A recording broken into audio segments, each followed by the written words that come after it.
We didn't have totality up here. You had to go down to Ohio for that, but it did get pretty dark, darker than I thought it would.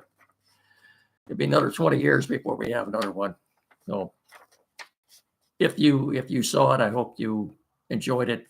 Historical, uh, you know, nice. One of the wonders of the world. Anyway, of the universe. Anyway, it was good. It was nice. Like I said, be 20 years before we have another one. Anyway, welcome to Time Out Over Time on the Time Out Over Time YouTube channel. Do me a favor before we get started here. Hit the like and subscribe button. You'll be doing me a huge favor. You really will. So please, I'd appreciate it. Every Monday, we're going to be doing Champ and Chump. Who we're honoring, who should get a gold star for their weekend accomplishments, and just the opposite of that, who stunk it up over the weekend. So my champ this week is the University of South Carolina Lady Gamecocks, who completed a perfect 38-0 season with what I thought was a relatively easy win over Caitlin Clark and her Iowa Hawkeyes. She finished her career with 30 points. She's got nothing to hang her head in shame about. She had a marvelous career, and we look forward to watching her in the WNBA. This game had the highest TV ratings of any basketball game ever. WNBA, NBA, anything. In fact, you can go back to the last two games. The Iowa-UConn game on Saturday, the ratings were also very good. So the last two games, the ratings were through the roof. And I couldn't be happier for women's basketball. This will be a big boon. And I'm just wondering right now if Caitlin Clark is going to do for women's basketball what Tiger Woods did for golf. That remains to be seen, but it was all good stuff. So we move on to tonight in Glendale, Arizona. We've got the clash of a couple of number one seeds, the UConn Huskies going up against the Purdue Boilermakers. Good luck to Purdue tonight. It's been, we haven't had a Big Ten champion in the NCAA since 1920, when Tom Izzo, Spartans led by Mateen Cleaves, beat Florida that year. It's barely been 24 years. Huh. Doesn't seem, but where have the years gone? Huh? Anyway, it doesn't seem that long. Before we go any further, I'd like to say, put in a good word for a good man who, without his assistance and help, I wouldn't be able to do this right now. My tech skills are not very good. Tim Lindley at Quality PC is the best technician we have, not just in this county, but all of Southern Michigan. At Quality PC. That's downtown Hillsdale, 37 Waldron Street. But any tech issue you have at all, be it if you're in the market for a new computer or a used computer, or maybe the one you have needs a little work done on it, take it in to see Tim. He'll fix you right up. If you just bought a new flat screen, smart TV, you need it mounted and programmed, Tim will do that for you. Anything. Be it a printer, used or new, Tim will take care of it. He and his very capable assistant in there, Zach. As I said, those are the two best tech guys in our area right now, and we're so fortunate to have them here. So please, like I said, you give a call at 517-610-5372. Or better yet, get in there and see him. Like I said, he's at 37 Waldron Street. That's it's about 100 yards west of Howell Street, on the north side of the street, right on the alley there. Can't miss it. If you do get in there to see him, please tell him Rick sent you. I would appreciate that very much, and so would he. So Anyway, moving on to the Red Wings. There was a big win yesterday, or over Saturday actually, wasn't it? Over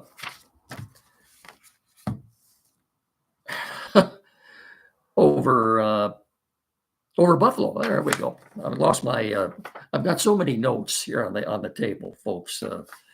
When you're trying to do talking about a dozen different things, and these notes are scattered about here. Anyway, they beat Buffalo in convincing fashion, and on goals from Larkin and Patrick Kane and Lucas Raymond. Took an early 3-0 lead in the first period and played well defensively, I thought.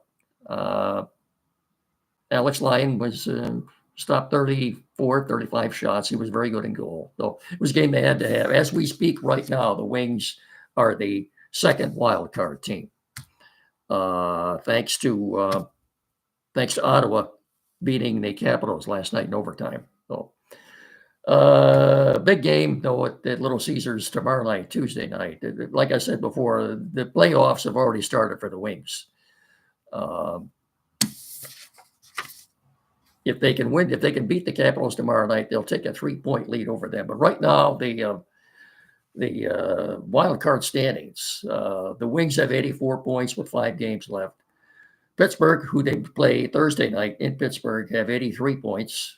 They've also got 5 games left. The Flyers, with 83 points, have 4 games left. And the Capitals, with 82 points, also have 5 games left. And I can't stress enough, this is by far the Wings' most important game of the year tomorrow night at Little Caesars. But they've been playing well since that Florida road trip. I fully expect them to come out. I expect them to win that game tomorrow night.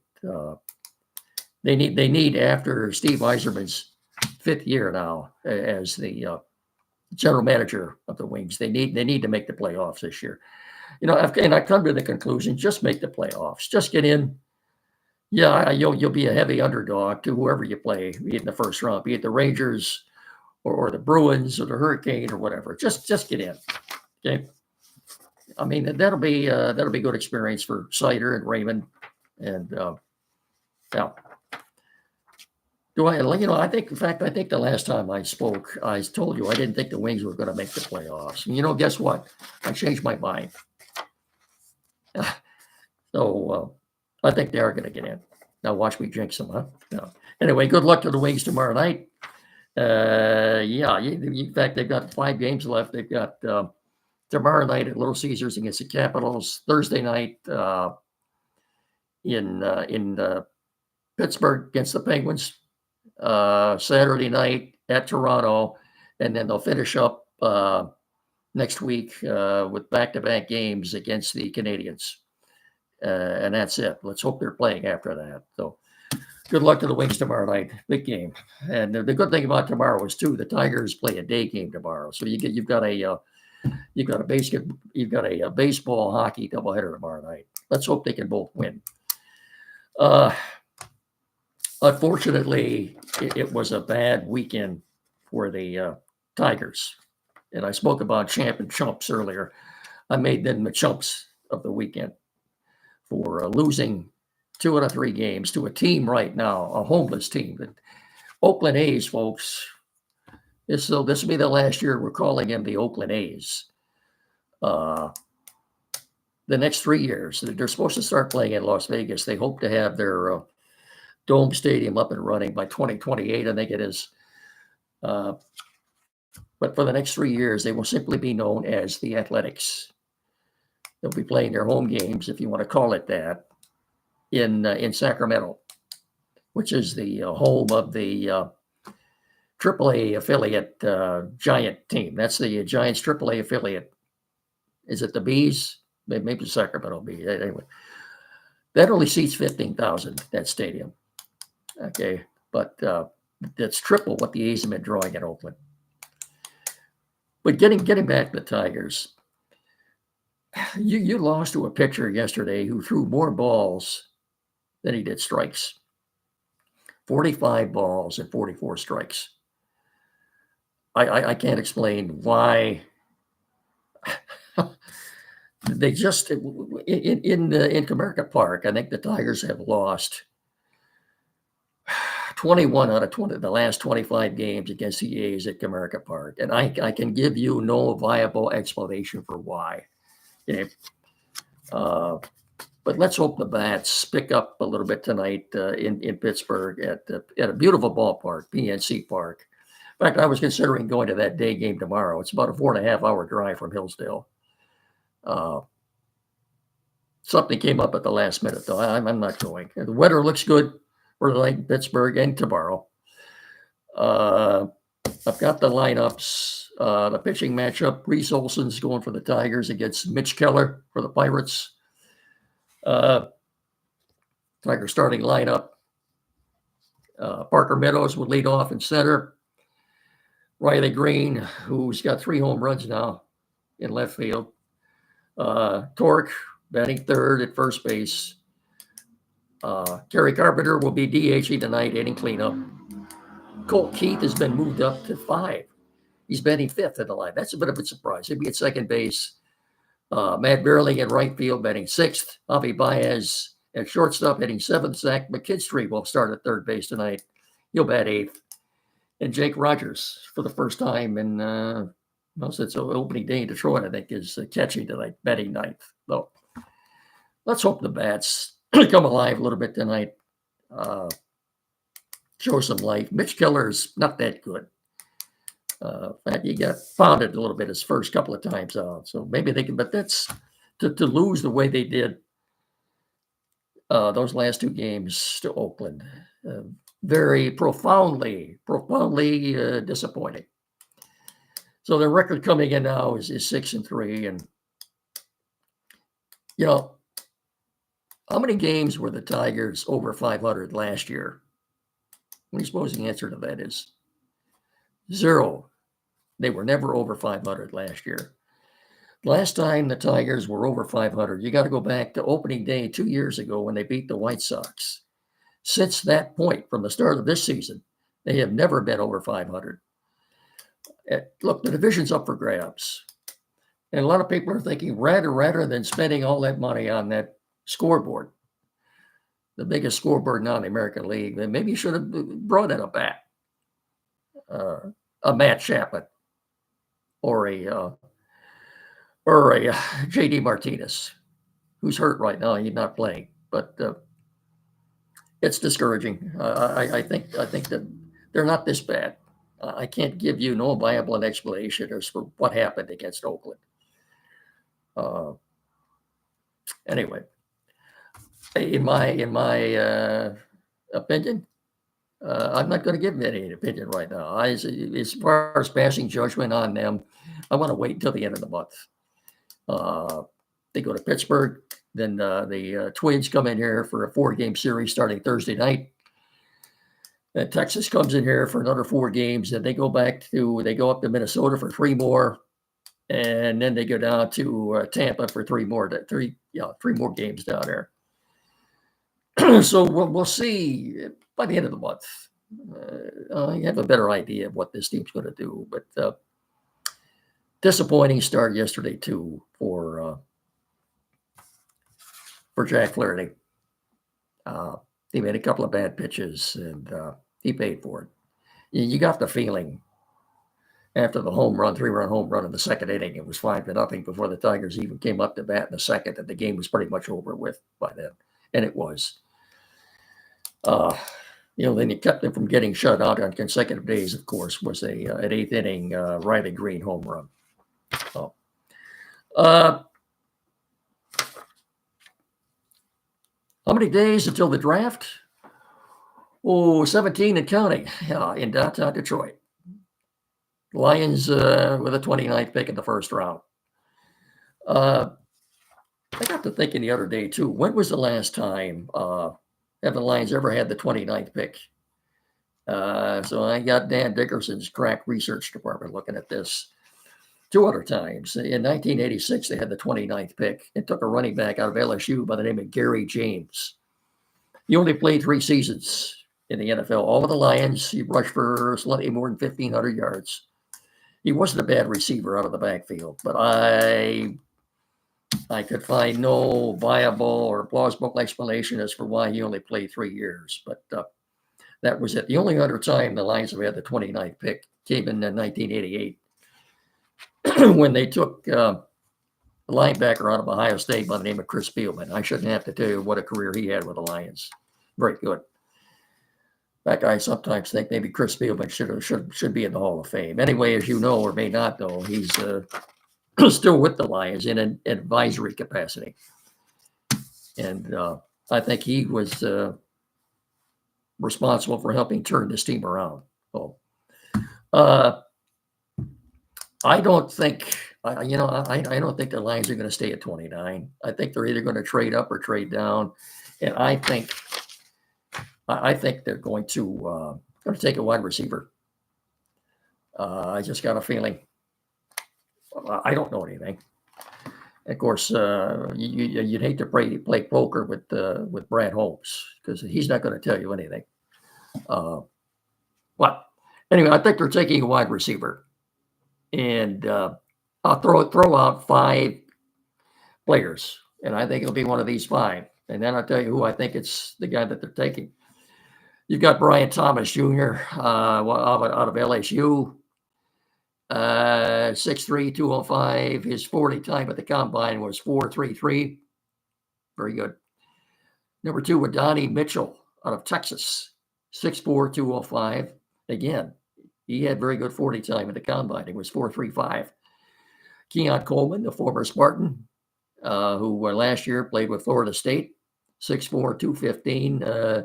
A rather unimpressive 40 time, though, 4.61. Tony Franklin out of Oregon, 6'3", about 190, 4.47 for his 40 at the combine.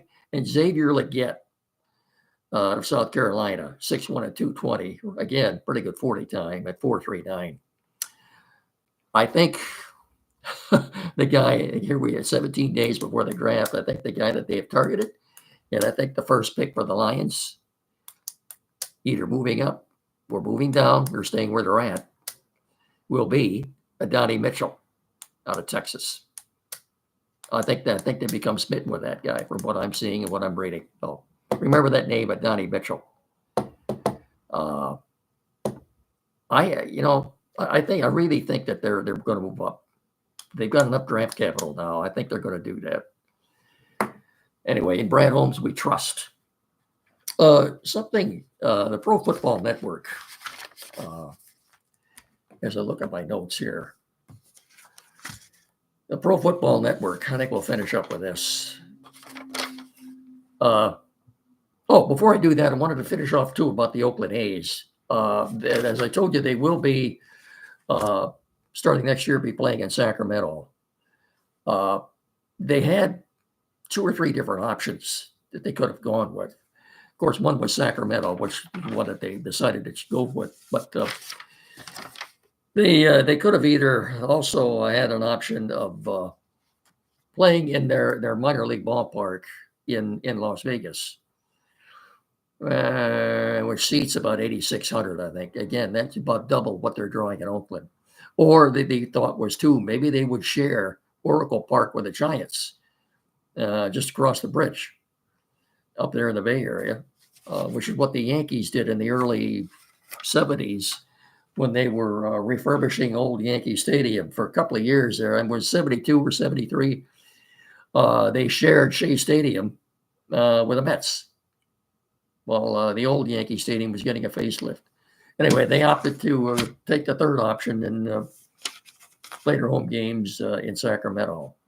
As I said, for the next 3 years, they will simply be known as the Athletics. Anyway, getting back, they're going to finish off with this. Pro Football Network ranked all the coaches, head coaches, 1 through 32. I'll give you the top 10 or 11 here. Number 1 was Andy Reid. That's no surprise. He's won 3 Super Bowls. Number 2, Sean McVay. Number 3, Kyle Shanahan. Number 4, John Harbaugh. This is the one that surprised me a little bit. Number 5, Mike Tomlin. I'll tell you why in just a second. Number 6, Jim Harbaugh. That's a little bit of a surprise, too, since he hasn't been in coaching in the NFL in a while. of course, now of the LA Chargers. Number 7, Matt LaFleur, the Packers. Number 8, Sean Payton of the Broncos. Number 9, MCDC, Dan Campbell comes in at number 9. Number 10, Mike McDaniel of the Dolphins. And in fact, number 11 was Kevin Stefanski of the Browns. And that surprised me a little bit too, since he was voted Coach of the Year earlier. As I said, Mike Tomlin is number 5 on this list. Mike Tomlin, folks, hasn't won a Super Bowl since 2016. Dan Campbell being ranked 9th, I think he should be right now at this point ahead of Mike Tomlin. Is there anybody else on this list who he should be ahead of, in my humble opinion? Maybe Matt LaFleur, who's ranked 2 spaces above him at 7. Other than that, yeah, I think Campbell, I would think Campbell would come in on this list of either 6, somewhere between 6 and 8, but he's not. They've got him ranked number 9. There we go. By the way, too, I got to vent a little bit about this basketball game tonight before I leave. Why has the Final Four not been on CBS? I can't seem to get a viable or plausible answer from anybody. It just doesn't seem the same. Ian Eagle, he's okay, but the Final Four just doesn't seem the same without Jim Nantz. I'm sorry, it just doesn't. As one of my partners on the Saturday morning show suggested, that maybe he needs more time to prepare for the Masters. It's possible, but no, it just, and not only that being on TBS, for someone like me who cut the cord on the cable about a year ago and put up an antenna, I wouldn't be able to watch it tonight. It's not TBS, Turner Broadcasting. For whatever reason, I don't know. And not only that, the game doesn't start, folks, until 9:30. 9:30. Well, that's fine if you're out west. Maybe they're starting so late because they want to give people a chance to get home from work out west. Really, 9:30? Why don't you make it 10, 10:30 or 11? People have to work, get up for school the next morning. I don't like it. I think it stinks. Yeah. Anyway, that's me venting. Did we cover everything? I think so. I think we did. Good luck to Purdue tonight against UConn. Hopefully they can bring us, bring the Big Ten home to a championship. It's the first one in 24 years. So good luck to the Boilermakers tonight. They are what are we looking at here? It was 6.5. Yeah, the UConn is a 7-point favorite right now. So apparently there's been some money coming in on the Huskies today. But good luck to the Boilermakers.